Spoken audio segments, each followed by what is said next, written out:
Okay, Mindy, so how can we choose the best funeral service provider? So with funeral providers, there are different kind of providers that service the state of Oregon and families all over our state in our Right. community. There are full service funeral homes, which most people are accustomed to. They're the funeral homes that provide all of the services within one roof and one building. It's their staff that cares for your loved one, their staff that arranges the services, takes care of paperwork, and essentially takes care of all the details for you.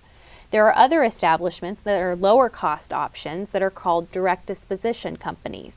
And those funeral providers simply help the family with the necessary documents to either accomplish a simple cremation with no services or viewing, or a simple burial with no services or viewing. Okay. It's a low cost option for families that don't want to necessarily have all the services that a full service funeral home can provide. Okay. So part of that is understanding the difference between funeral providers. Okay. Okay. Also with that, it's very important when you're choosing a funeral provider, call them on the phone. Ask them some questions on the phone, but don't just stop there. You actually need to take the time to go in and visit the facility. Are you comfortable when you walk in the door? Are you comfortable with their staff? Do they answer your questions? Are they accommodating to you? Are you comfortable working with them? You're entrusting your loved one into their care, or you're entrusting yourself into their care. And you need to be comfortable with the person that you're doing that with, because our loved ones are our prized possessions. And we're given a lot of trust when we're in the funeral industry. And you have to be able to ask those questions and be comfortable with where you're at. Okay. Ask for a general price list. Funeral homes are required to provide the consumer with a general price list upon request.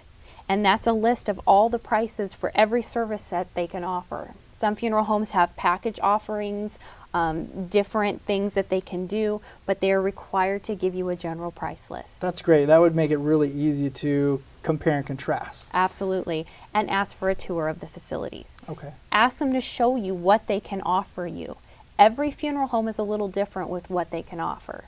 And so it's about picking what's going to offer you the best service and exactly what you want at the time of need. Okay. So anything else in regards to choosing the right funeral home? It's about asking a lot of questions. Okay. You have to ask a lot of questions to get the right answers. And you have to take tours, and you have to take the time to go visit and meet the people, because some places are just not going to click with you. It's not that there's any bad motive behind it, it's just that it's just not the right fit. And we're about customer service. We're about serving the family. We're about taking the best care of you we possibly can. And if it's not a good fit, then it's not a good fit, and we understand that. But it's up to the consumer to be educated and take the time to find the right place for them and their family. Okay. Tell me this. So my understanding is that there's some funeral homes that are associated with cemeteries.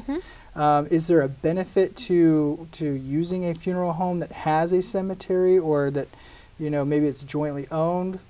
It's more of a convenience thing. When the funeral home and the cemetery are connected, you're working with the same staff through the entire process instead of working with two different sets of people. But most funeral homes will go to any cemetery. Most cemeteries will work with any funeral home, even if they are connected to a funeral home. So it really is a matter of convenience versus service. Okay, but not necessarily this is a better funeral home because they have a cemetery or anything like that? Nothing like that. Okay, all right. Thank you, Mindy. Yep.